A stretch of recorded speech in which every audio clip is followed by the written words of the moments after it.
Technical difficulties, 1 second.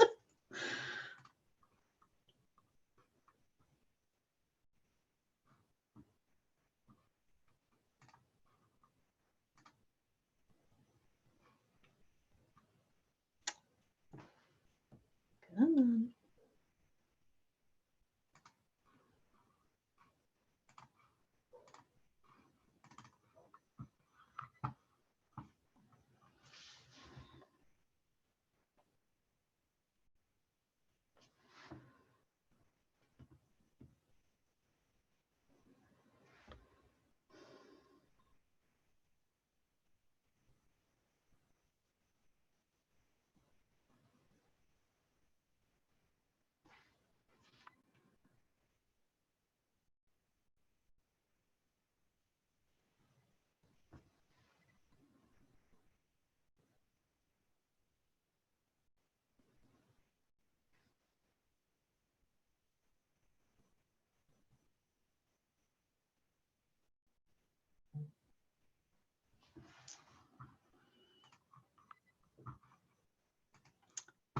Hi, everyone. If you're joining us, thank you, and please hold. We're having a slight technical difficulty here.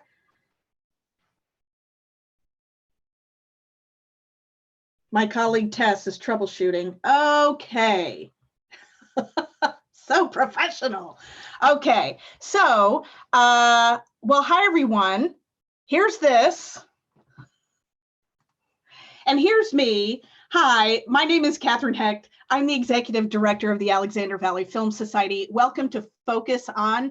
Today we're talking to Bret Parker and Sarah Reimers, both independent filmmakers, women, and moms.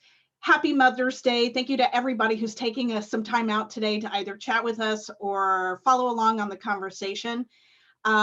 We're so excited to have this ongoing conversation with filmmakers and friends of the Film Society, just taking a moment to connect in this otherwise crazy moment, just to have some chats with people that we know and respect, maybe some folks that we don't know yet, but that we know will love.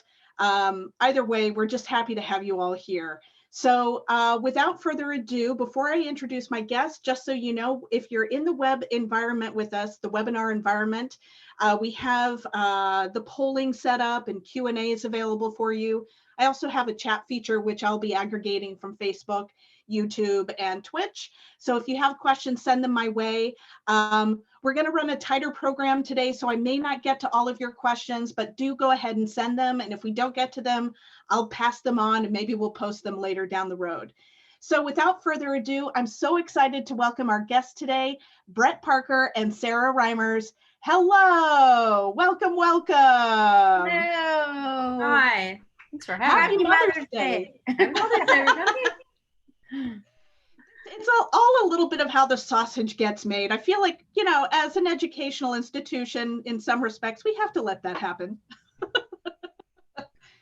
You are both so generous for taking time out of your days to, you know, chat with us. So thank you. What are you doing for Mother's Day today? We are making pizza from scratch. So the dough is upstairs. It's a yeasted recipe. I don't really know what I'm doing, so but it'll be fun. Yeah, Perfect. I think that they're cooking for me. There's things happening. So. Oh, is this going to be a surprise? I don't know. I don't think so. They made me fresh cinnamon rolls this morning, and there may be. I'm going full carbs, no diet today. Absolutely, absolutely. Well, and you know, I know Mom's Day is a little tricky for some people. Not everybody has a mother still living, or you know, gender, you know, but today is a day to talk about caregiving and parenting and how it influences your art and how you talk to younger people about art. And let's get started. So, all right, so both of you have extensive experience with Pixar, and now Sarah, you're at the Walt Disney Animation Company? Yes. Animation Studios. So lots of experience there, and then now you're both doing independent work. The hop, skip, and a jump that initially caught my eye with that was this program that's happening at Pixar, the Spark Shorts. And it's giving a little bit of budget and some room for filmmakers to tell innovative stories and flex artistic muscles that might not have gotten that kind of opportunity. And then it sounds like that then led to what you told me earlier, the Pixar co-op, and how that kind of became the starter for these other projects. Yeah, it's interesting because there's sort of different branches, and I feel like Pixar is in a world right now of really looking at film in different ways and giving artists an opportunity. And so the cooperative has been around actually for a long while. Okay. It's just and what it is it's Pixar sort of allows filmmakers there to do their own work, and it can be live action or animation, or there's literally, you have to submit a proposal for them. But besides that, it's very hands off. And it's basically saying, though, that you have access to the facilities and the people, which is like incredibly amazing. Yeah. And as long as you're working, everything is on your own, independently funded. You can apply for grants and do all that. And also it's independent of any sort of Pixar branding or name. But they really, I feel like it's an amazing opportunity for artists to take to challenge yourself, and also just to, create something with your own voice. And then the Spark project is a little bit more within the scope of Pixar. It's more, Yes. it's, really a Pixar branded film that is getting this, again, giving great opportunity to different artists to tell shorter stories and to tell maybe, slightly different story than normally might get told in the world of big feature filmmaking. But still, this incredible opportunity. And that is with the full 100% support and marketing of Pixar. Got it. Okay. And Sarah, you mentioned that, by the way, some of the projects in particular that we want to talk about today are Through the Windows, which Bret's spouse, your wife? My wife, yep. Okay, so Bret and her wife co-directed, and then Sara, you directed. You've been working on a couple of different things, but most recently, Bitten, a short film, has been making the rounds last couple of years at festivals. You've done a lot of festivals with Bitten, haven't you? Yeah, we're up near, I want to say 30 or so, but I may be underestimating it. But this was my first film that I took into the festival world, which was a new experience and new people, and just so not what I expected. It was really fun and just really valuable, and it's been great. It was really, I made it through the Pixar co-op program, and so I used, Pixar people, Pixar facilities, and it's been really well received out in the festival world. It's a horror comedy. It's live action, so it's well outside anything I've been doing sort of professionally. And it's, I've really enjoyed it. It's won some awards and played at some great festivals. And it's, as soon as live screenings can start happening again for these film festivals, it's got a few more places to play around the world. It's great. It's fun. That's so fun. Yeah, if you made it using the Pixar facilities, that was here up here in the Bay Area, right? Yes. Okay, so you're dialing in today from Southern California. You're in LA, right? Yeah, we recently moved down to LA when I came down to work for Disney. Oh, okay. So that was what precipitated the move then. Yeah. Got it. Okay. And Bret, was Through the Windows also partly launched by this cooperative at Pixar? Yeah. And how go ahead. Sorry. No, just, yeah, it's an idea we had talked about for a long time. And then for some reason in my head, the cooperative was only for animation. And then I was like, oh, never mind. So I love it. Well, you know what? We're going to try. I want to show just a little bit of both of these because they both are spectacular. I got to take a look at Bitten. I haven't yet seen Through the Windows. Through the Windows debuted at Frameline last year, right? Yep. Yeah. And is it now are you taking it along the festival track as well? Uh-oh, we lost Sarah, are you still alive? I'm here. Come back, Bret. There she is. Oh no, no audio. Oh, no audio. Oh, there you're back. Oh, good. Okay. Hi. Okay. Yeah, I just got a little pop-up. My internet's unstable. It's usually not. Sorry. Welcome to COVID. Yeah.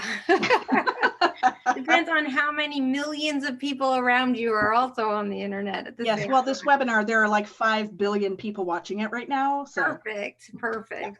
I can't even remember what you asked me now.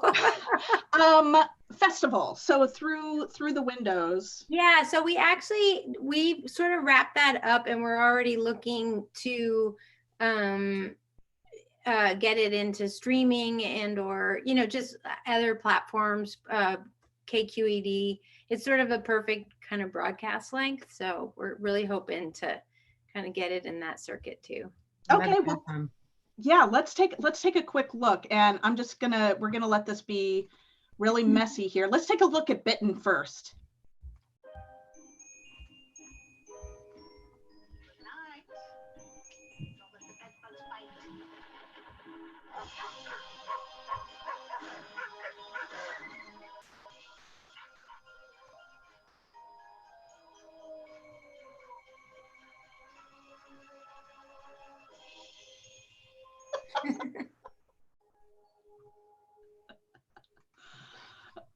Oh my God, that's really funny.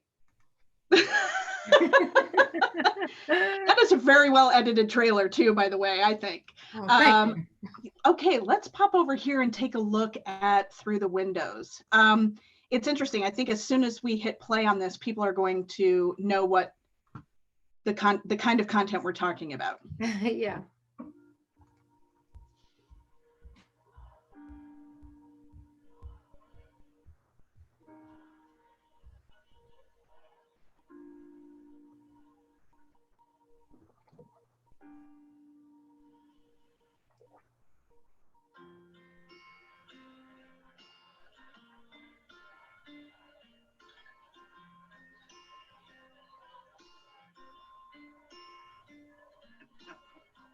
Story long untold, 'cause no one stopped to hear it, starting to unfold when we no longer fear it. I'm a boy and I like Harleys, and I'm a gay person, I like gay cuts.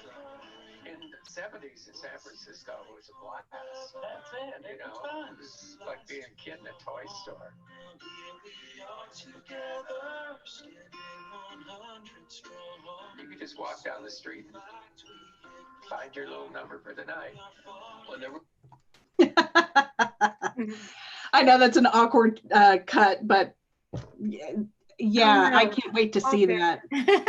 I can't wait to see that. And when I said, people will know the content, I think Twin Peaks, there's so many people all over the Bay Area that have a special connection to that place.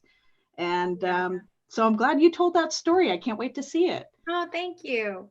Good stuff. So let's take that. So here we are. You're each working in these careers, and the way I think of it as an actor, like when I would think about being a classic actor, I would be hired to play a part. And so here you are. You're moving into this independent work. Where does parenthood start to come into the story in the timeline? Bret, how about you? Well, my stepson is 22. Mm-hmm. So I got to meet him and become a part of his life when he was 5. So so it's always been a part of, because gays weren't allowed to get married, and because of many different reasons, my wife and I were on different coasts for 6 years, and Yuri was with my wife and her ex at the time. And anyway, they were all on the East Coast, I was on the West Coast, and we were going back and forth and navigating all of that. But And then we've all been on the same coast for like 12 years now or something like that. So a long time. So it's always been sort of woven in for most of my, career. And did you find that there was when he came into your life, how did that start to affect work life balance, especially traveling back and forth between coasts? And yeah, I mean, it's always just trying to figure out how to find that balance, I guess. And it just shifts when, there are more people in it. And your priorities change, right? So that you're trying not to work quite so late, or to, maybe you're working. Oh no. We lost your audio again for just a second. Ooh. I'm going to mute you and unmute you. Any luck? Nope. Nope. No. Oh, now I can hear There you. you are. Okay. Okay, yay. Yay. So, but you were on it sounded like a salient point. So, your priorities start to shift, and then you were doing this. Oh.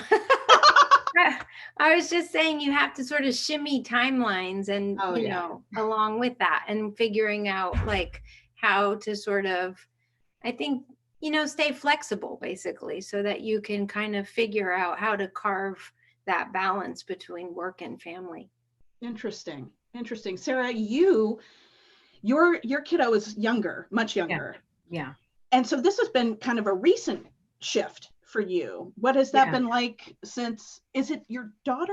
It's my daughter. Okay, yes. and since she came along. Yeah, so I've got a 3-year-old daughter, and I think for a large, for most of my career, I was really concerned about what starting a family would look like and how it would impact my career trajectory. And I pushed off getting started for a long time, and while that was great for my career on a personal level, it created a lot of challenges. And the timing has worked out in a way that I've gotten to a place where in my career where it's not, there's a mental shift that happens, but also, your priorities shift. But I'm at a place where I had to really tell myself, it's not about putting in all of the hours anymore. When I'm getting hired, I'm also being hired for my experience and my skill. And so if I can get it done in a shorter amount of time, that's fine. Companies aren't, looking for me to, was she here 10 hours today? They really want to, did I deliver? Did I bring something to the table creatively? Am I contributing? Am I a valuable part of the team? Am I executing on the timelines that they're asking? And you just have to sort of shift things around, like Bret was saying, and you shimmy the timeline. And now, as long as everyone's happy and the team is happy and I'm contributing, I can make room in my schedule to be present for my daughter and be present for my career and my teams that I work with. Interesting. And the two of you know each other from Pixar days? Yeah. Okay. Sarah, I'm curious if, as you were exploring the priorities and starting a family and thinking about that, were you pulling from other people's experiences as somehow like what it might look like, and based on what you're seeing? And I was taking note of all that. I mean, my mom was a stay-at-home mom, and she was really active. So I had that was my upbringing, was being at home with my brother and sister and with my mom, and the freedom that allowed me as a kid. And I wanted to find a way to emulate that for my daughter to the best of my abilities. But I also, have aunts who are, have had really successful, careers, and how they manage their families. And oh wow, a surprise guest. Hi. I'm unmuting you. We'll come back. We're going to finish that thought, Sarah. 1 second.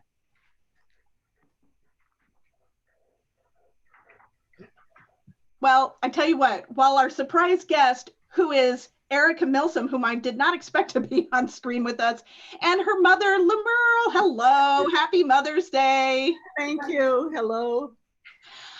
Lemerle, I don't know if you have met Sarah Reimers and Bret Parker. Have you met these gals before? I don't think so, but maybe I have. I've met so many people from Pixar that I don't remember all 2,000 of them. Yeah, really. Well, this is Erica's mom. Hello, Erica's mom. Hi.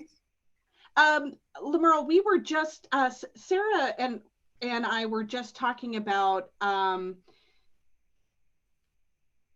actually she was just finishing a thought about her mom had been a stay-at-home mom, and so she was thinking about how to provide that kind of similar experience and yet still be working for her daughter, who is just 3 years old. And then Sarah, what the tail end of that thought? Can you go back there? Well, I guess the tail end of that was, I had aunts who were full-time employees, executives in some cases, how they managed that. And also just looking at the other editors in my world at Pixar and people I'd known. And even if they weren't the primary caregiver, what made them successful in the eyes of the company? And it wasn't always because they put in the most hours. It was their value that they provided to the company with their intellect, their creativity, their experience, their skill level. These weren't people who were putting in the super long days. Right. They were demonstrating value in a different way. And that got me thinking, I don't have to try and find this way to balance caring for a young child and being around to nurture her, and then also working extremely long hours all the time just to prove my value. And that meant having some confidence and some belief in myself that these people hired me not because they wanted long hours from me, because they wanted my brain. Yeah. And that sort of shift allowed me to have a little more breathing room in the schedule and allow for more breathing room and have the confidence to say, I'm going home and feel good that I'd done a good job that day. It's 6 o'clock. I'm leaving. I feel good about the work I did today. Everyone else feels confident about it. I don't need to be beating myself up that I'm, going to get home to have dinner with my daughter. Do you think that there's anything in there gender related that you had to reinforce for yourself, that maybe a man in the same position might not have to have that kind of conscious reinforcement? Of course. Yes. Yeah. And Erica hears me. Naturally. Yeah, on multiple levels, of course. I mean, and it's not just one thing. It's the multitude of things. It's the pressure we put on ourselves. It's the pressure society puts on the mother. It's the workplace dynamic of, feeling like you're the primary emotional provider versus, it's totally different on a lot of different levels. So I have to remind myself a lot that I don't have to be what's important, and that I don't have to, put myself through the ringer to make my creative teams happy and be there for my daughter. Bret, is that what you were talking about priority wise? Like things start to shift and you put things in different focus and in different buckets like that? Yeah. It's just like not, it's not all about you. I think it's being flexible and trying to figure out like, okay, what's important. And when, different projects I've taken on, sometimes, it's great. Like I'll get up at 6 or 5 or whatever. I'll try to shimmy it into the morning, or, just to do that extra thing. Or it's interesting you mentioned dinner, because I actively have always made the choice. They offer like great meals at work if you want to stay late, right? But I've always been like, no, we're staying home. I mean, I'm going to be home to eat. Now, often that meant we ate late. So it was both for the family, but it was also this really important thing for us as a family to always try to eat dinner together. And they made the sacrifice to eat late. And I, left work. And so we kind of met in the middle. So I feel like, it is just about always trying to find, the time and be flexible. Yeah. Well, what's interesting too about the work, I mean, again, I have not seen through the windows start to finish. But what's interesting about the work that you're able to produce as well, both of you as filmmakers, is you get to explore these other avenues. I mean, this is kind of obvious, but white heteronormative storytelling is something that we've all gotten really used to. And so, and male dominated. So to have these other lenses is so important. So I think what you're telling me, what I hear is that it's really important that we continue to push and find ways for this kind of work to happen. And not for nothing, but Bret, for those of you who may not know, the Pixar Spark shorts are lovely pieces of art. And Bret voiced Pearl in a short in this series, which is just totally feminist, but it's still pink and yarn and knitting. It's so great. And congratulations on that work. I just thought it was spectacular. Oh, thank you. It was super fun to be a part of that. Good. Well, Lamerle, hello and welcome. Well, thank you. Hello and welcome to you. Thank you. In my neighborhood. I know, I love it. You know, you and I had a chance to talk earlier, so we are kind of getting just a very quick snapshot of parenting, motherhood, filmmaking, art. You raised an artist. So when did you see that spark first go on for Erica? The moment she was born, or actually I had a C-section and then I'd been in labor all night, so I didn't see her till the next morning actually.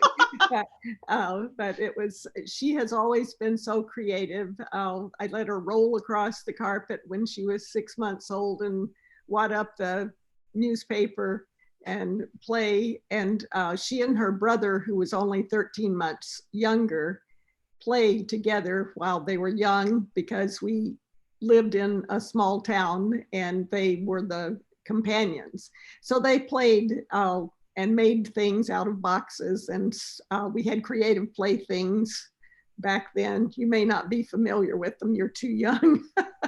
But she also wrote a play when she was maybe in 4th grade or something, Ice Cream for Darla. And she played the part of a boy in our town in her cute little outfit. She sang Gary, Indiana, at the top of her lungs. And then somehow she got into Pixar and began making films. And then she started doing independent films. So she's had quite an artistic career, besides being an artist who draws and paints and tells stories in her diaries and such as that. And when you saw that spark in her, how, and you had your own creative pursuits, how did you nurture that specifically? We always had, well, one thing, her dad would take her to the kindergarten room when her brother was born and have some free time with her dad by herself, and while I was nursing her brother or fixing dinner. But she got to go to the kindergarten room and work at the easel when she was just 2, and she got to do all kinds of creative things. She had a wonderful creative sort of dance teacher, very young. She had all kinds of activities in 4-H, and knitting and purling is one of the comments there. She had 3, what was it called? 3 sessions working in Costa Rica. What's it called? I forgot. Amigos de las Americas. She did one in Dominican Republic and one in Costa Rica and one in Ecuador when she was in high school and college. So she had all kinds of creative experiments to do, and she went to camps, and her college gave her lots of creative activities. Well, on behalf of everybody in the world, thank you for fostering that creativity in her. She is one of the most delightful people I've ever met, and Truly. it's so good to connect with you through her, you know. Sara, what when you think when you're parenting, are you fanning the flames of creativity and encouraging that kind of exploration? Oh yeah, really, it's forefront in my mind all the time. Of I basically try to stay out of her way. Oh, You know, she's she's got all she needs to be curious and creative and thoughtful, and I am really conscious of my influence on that and trying not to have too much just encouragement. I just encourage her a lot. I did work from home for a bit when she was first born. I was working on a film, an animated feature at my home. And she, from her, nursing, while mommy edits. And so, I think I ruined movies for her. She knows how they're made. She knew how they were made immediately. So, she's been watching, and her father is a visual effects artist. And he also works remotely, and he works from home. So she sees us making films all the time. When we shoot films together in the house, she sees the lights go up, she sees the gear come out, she asks questions, she wants to touch the cameras, she wants to see how it all works, she wants to understand. There have been some mishaps where I've had to be like, oh wait, I need to explain what you just saw. Yeah, so and so in that way I've had to be more conscious as she's getting older, and she's starting to, she can see, she's 3, so she's seeing everything, she's hearing everything. It was easier to make Bitten when she was an infant because she could walk around and she was watching it, but she had no idea what she was seeing. Right. The new stuff, she's got more questions, so I have to be a little bit more careful about what I'm putting in front of her right now, or what, she could possibly walk into my office and see me working on. But mostly I just want to foster the curiosity right now. Like there's a ton of imaginative play happening right now. She doesn't need my help there. I didn't need anyone's help. I just needed the space to do it, and the freedom and the time. Also, there's being available to her, and then also knowing when to like step back and let her go into the corner and play with her stuffed animals and make up her own world, and then just create an environment where she feels safe and comfortable to explore and ask questions and try things. I just want her to feel free to try things, because by the time she's entering the workforce, who knows what the political climate's going to be, who knows what the gender politics are going to be at that point. So I'm just trying to raise a confident, curious, creative, kind little person. And I think I don't think I have to do much. I think I just have to not ruin her. I love it. Bret, what about raising a young man, two storytellers in the family? Did that influence him? Well, it's super fun. I have my background actually, I was a dancer, performer before I ended up in animation and filmmaking, and he's a dancer. So, Wow. and he started dancing when he was about 10, and and you try all sorts of things. Again, with kids, you're like, try this. And we're like, yeah, that didn't work. Try this.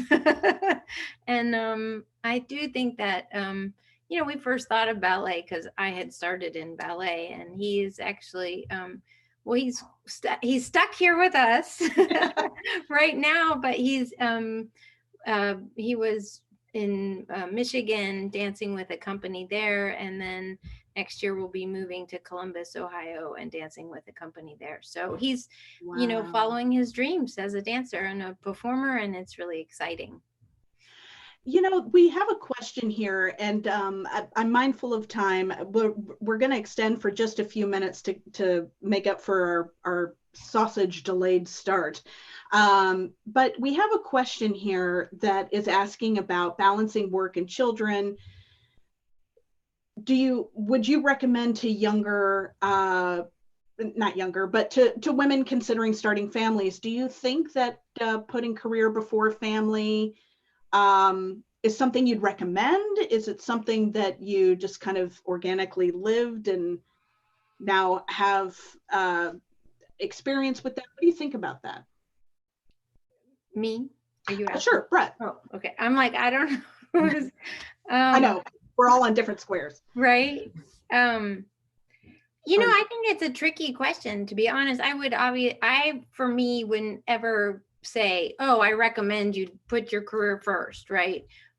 On the flip side, I think that we still live it would be ignorant to say we don't live in a world that doesn't sometimes, and maybe more often than not, reward people who do have more flexibility and freedom. And I do think that although that is shifting, I think it's something to be cognizant, and there are choices that a young artist depending on where they're at in their career, there's choices that you have to make, and you have to do that with eyes open. Well said. I agree. I don't think there's it's not black or white, you know, there's a lot of gray, and Bret's absolutely right. And being more flexible earlier in your career is something that is valued and rewarded, but also putting off starting a family gets medically tricky. Yeah. You know, there's no easy answer there. And you find a way. You just find a way. However you end up doing it, you know, you have to have your eyes open, and you have to, you know, be in touch with yourself and pay attention to those. It's a tricky thing. Yeah. Well, Merle, where did you raise the kids? We started out in Colorado, then a short time in Minnesota, then Kansas for 3 years, and then back to Colorado for most of the time. And I was an older mother, according to my doctor. I was 31 when Erica was born. At that time, it was an older mother, but I had 10 years of teaching. And I had always wanted to be a mother as far as I could remember. And I was delighted to be at home, able to be at home and volunteer in the community and in church, and especially with women. So I had the best of both worlds. Did you, I don't know what your son does for a living. What does he do? He's an artist. He's an artist at heart, but he is a mountain man. Mm-hmm. He is right now on some mountain in Colorado looking for crystals, which he sells at a community market in Pagosa Springs, Colorado. He has painted pictures, and he and his wife built their own adobe house up on a mountaintop where they haul their water, they compost, they do all sorts of wonderful things together. Merle, do you feel like your peers also have creative children, or do you see yourself as kind of an exception to the rule? Oh no, our friends have creative children also, but not everyone does, because not everybody has the freedom or the desire to do the things that we did. But Erica had many mentors, and our son had not quite as many, but he had wonderful mentors too. But Erica had a 4-H mentor who was just the most amazing lady in her life, and other mentors too. But I count Carol, who taught her knitting, who also took all her gab along with her friends. She got an education, and so did they during their 4-H times. And also her experience overseas in college was wonderful too. You just mentioned relationships, mentors. I'm curious what, for our other two panelists, Sara and Bret, what female mentors made an impact for you in your careers? Sara, take it. Yeah, I was gonna say, well, I mean, you know, I'm 20 plus years into my career at this point, and there weren't any females. And a lot of my early jobs, I was the only woman in the workplace. I think outside of that, you know, I mentioned my aunts, and they were, you know, full-time employed. My executives, an electrical engineer, these were women in, you know, intellectually stimulating environments. So I could look to them if initially, but in terms of my own creative mentorship, I was lucky to have really great men who would take me under their wing and give me opportunities and advocate for me, which is, you know, as important as mentorship is someone who will advocate for you. Sure. Yeah. But I mean, there weren't a lot of people you knew firsthand until later in my career, where I actually started to meet other women. But early on, there was nothing, and sexual harassment wasn't even in the lexicon. Like, Right. it just was. We didn't even have a name for it. That's just how things were. Yeah. So it wasn't easy. But I wanted to throw in something that Lamerle was saying. I think I learned that when you think about balancing work and parenting, it's really easy to take the burden, the 100% of the burden of the parenting, and think that it's all on you, but it's not. You know, I'm very close with my mother, but I had close relationships with her sisters as well. And so my daughter, you know, it's not just going to be you. There are other people involved in your child's life, whether it's preschool teacher, daycare worker, we have nannies, and my daughter has really close relationships with, she's had 2 nannies in Oakland and now that we're in Los Angeles. And these women are really important to my daughter's life. They stimulate her intellectually, emotionally. And so it's not all me. Her time with these other people who love and care for her and nurture her is as valuable as the time she gets with me. So my actually stepping back and letting someone else come in who's maybe got some different strengths than I do and be part of that mix and influence on her, it's really valuable. So like I said, you find ways to do these things, and these other people who will have time with your child and help take care of your child it's not that you're not there and it's somehow a lesser thing. It's actually really important for your child. Well said. Bret, what about you? You know, it's funny because, you know, you get asked like that mentor question quite a bit. And I always struggle with it because I'm like, I don't know. I'm like, and I think that you hit it on the head, Sarah, because it's so true. I mean, and I always fall back on my family. I had incredibly strong women my grandmother and my aunt and my mom, all 3 in my life growing up. And I feel like I always fall back on them because, to be honest, I didn't have a workplace female mentor that I looked to. But until you said that, Sarah, I'm like, yeah, that's why, because there weren't any.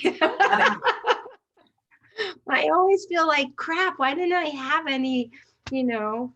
But yeah, so very similar experience, I feel like. And it is true. I definitely had some colleagues, male colleagues of mine who I worked with at the time, who took me under their wing and mentored me in the field of animation. Because like I said, I was coming from a background in performance and dance and hadn't studied animation, and they were incredibly supportive and encouraging. Well, I'm just floored by this conversation. I really could we could keep talking for hours. Thank you for sharing all of these insights. And yeah, I mean, Sarah, I think you kind of hit the nail on the head. My personal experience too has just been, you know, been influenced by so many different people and experiences, and there weren't a lot of women for me to look up to in terms of running organizations or, you know, running the clubs that I wanted to be a part of when I was a kid. And so I think it's so cool for us to just take a moment, even on kind of a weird Mother's Day, which again, I know it can be so triggering for people, but just to recognize how important it is to get together and talk about this stuff, if nothing else. So thank you for that. And I also want to say happy Mother's Day to my mom out there. I don't know if she's watching. I know she's gone to see the flight show down in Houston, but I love you, Mom, and happy Mother's Day. So ladies, on our way out, we're going to do something that we call the lightning round here. Just going to ask you a couple of questions, and we'll go Bret, Sara, Lemerle. Okay? Okay. So Bret, starting with you, coffee or tea? Coffee. Tea. Both. Bret, pizza or pasta? Pasta. Oh. Pizza. Pizza. Okay. You have an idea. You're going to write it down. What do you pick up, a pen or a pencil? Pen. Pen. Pen. And I'm picky about my pens. It has to be a good pen. Oh yeah, there's a specific pen. Yeah. There's Yeah. a specific pen. Me too. Me too. And if I, yes. Okay. Would you prefer a foot rub or flowers? I guess it depends on who's giving the foot rub.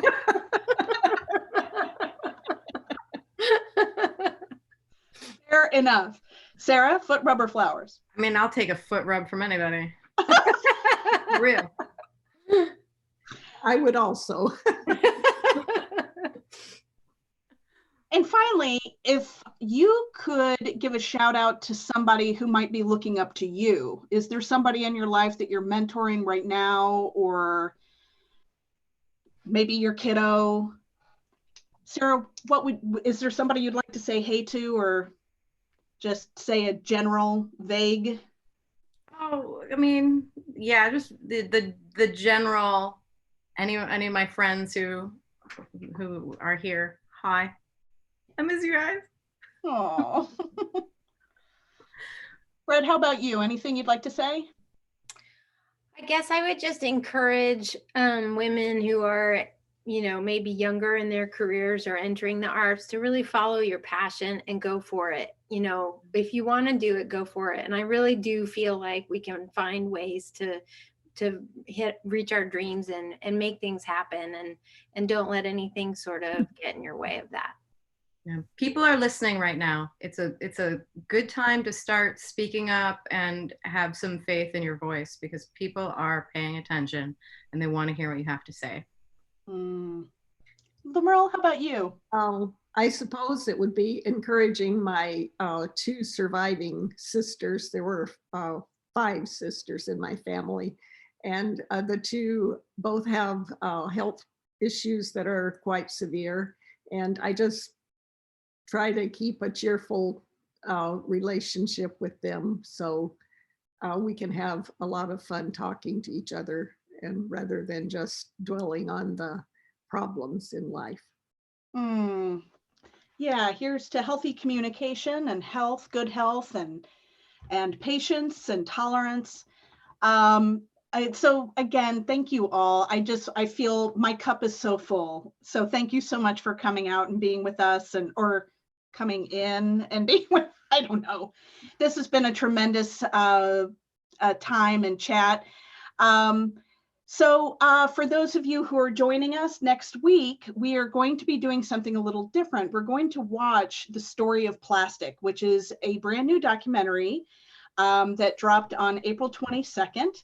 And Deanna Cohen, the executive producer, is going to join us. So we'll watch the film together in a community screening online, of course, at 12 o'clock. And then we'll gather back here in this webinar format, live streaming across the platforms at 2 to talk to Deanna about her experience and a little bit more about the subject matter.